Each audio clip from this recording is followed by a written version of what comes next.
Well, U.S. Treasury Secretary Janet Yellen is warning about the impact OPEC's oil production cut will have on the global economy, telling the Financial Times the decision is, in her words, unhelpful and unwise. This, of course, reinforcing the Biden administration's criticism over this move as questions arise on the repercussions that lie ahead. Let's bring in Frank Macchiarola. He is API Senior Vice President of Policy, Economics, and Regulatory Affairs. Frank, it's good to talk to you today. We have heard several officials from the administration push back against OPEC's decision from last week. The White House saying it was short-sighted, saying that they will, in fact, respond moving forward. What has that decision meant for U.S. oil producers? Sure. Thanks for having me on. Look, first off, it's a reminder, again, of how important it is to produce energy here in the United States and not have to rely on foreign countries like the OPEC Plus nations for our energy. We have the capacity to continue to strengthen our energy security by tapping into the resources we have right here at home.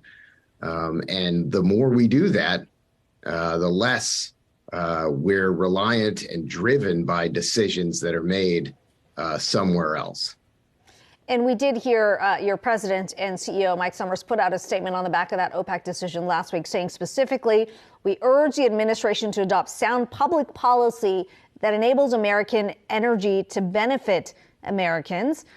What specifically does that sound policy look like? Sure. At API, we released a plan called the 10 and 22 that would open up federal lands and waters for oil and gas production. The Biden administration at the outset of their term closed new leasing for oil and gas development. So we would propose to open it up and continue to produce more here in the United States. The plan also calls for more energy infrastructure. The Biden administration canceled critical pipeline projects. We think the process for permitting of pipeline projects needs to be reformed so we can get energy from where it's produced to where it's needed. We also call on the plan to lift the barriers that are created by tariffs. We know that there is a supply chain issue currently in being able to produce more energy, and so we need to knock those barriers down. Finally, we think it's important to expedite LNG exports. The administration has made a commitment to Europe to export natural gas to provide relief from their reliance on Putin's natural gas. And so we think we need a strong policy that expedites LNG exports. And how quickly would you be able to move on that, specifically on LNG? Well, we're urging Congress and the administration to act quickly on all components of this plan. I think on LNG, it's really a question of a commitment from the government to expedite applications, a commitment from Europe to build out the necessary infrastructure to take the natural gas into its countries. But there is a commitment there on both sides. And so what we need is an acceleration of that. The oil and gas industry stands ready to help. There is another a legislation that's been floating around for some time, and this is NOPEC, specifically stands for No Oil Producing and Exporting Cartels Act. This would essentially empower the Justice Department to go after OPEC under antitrust rules if they are seen as setting or at least trying to attempt to control the price of oil. The Biden administration, at least in their statement, seems to suggest they want to revisit that. But I know API has specifically been very opposed to this idea. Why? This policy has been opposed on both sides of the aisle and from administrations in both parties. The real way to get OPEC is to produce more energy here in the United States. And the way to do that is to lift the pause that the administration has had on leasing. Look, at this point in the Obama administration, they had issued 60 leases for oil and gas development. At this point in the Biden administration, they're just at 6. And so if the administration wants to get serious about energy security and energy independence, it needs to look right here at home, and it needs to provide a pathway for more energy production here in the United States.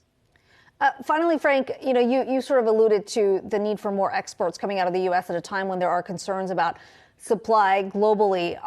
You have put out a letter here saying that any kind of export ban, we're talking about diesel, but also refined products, would deplete inventory levels and it would put upward pressure on consumer fuel prices. Of course, the administration argument would be, well, at a time when there was concerns about supply crunch, that supply should be left domestically. So walk me through your calculation.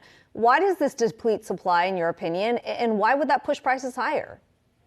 Sure. It's not our opinion. In July of this year, the American Council for Capital Formation studied this issue.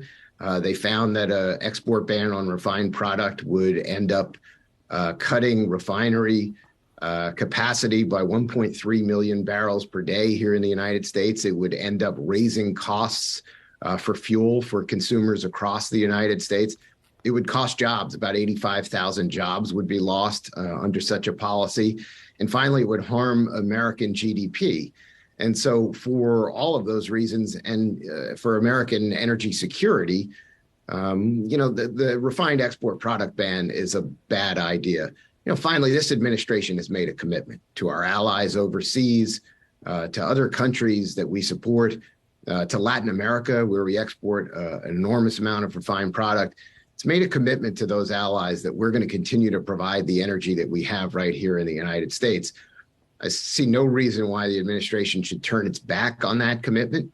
And it would certainly, imposing such a policy would certainly not help the American consumer. And where do those conversations stand right now with the administration? I know there's been a bit of a back and forth. Oftentimes it has been reported as being a little more contentious. In terms of specifically an export ban, what's your understanding of where the administration stands? Well, we've made the case. We've laid out the data that shows that such a policy would have negative implications for the American people, for the driving public. I think the administration understands that. I think they understand that these are global products that require global markets.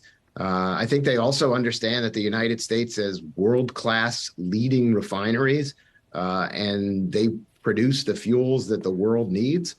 And so, we're hopeful that the administration steps back from considerations of export ban, whether it's crude oil, refined product, or LNG, frankly, looks toward American energy production as the solution. We've said all along the solution to the challenges that we face actually lie under our feet because of innovation and technology. We've increased production here in the United States from 7 million barrels to 12 million barrels per day. Mm-hmm. We can do more, but we need the policies in place to help us achieve that. Frank Macchiarola, API Senior Vice President of Policy, Economics, and Regulatory Affairs. Appreciate your time today. Sure. Thank you.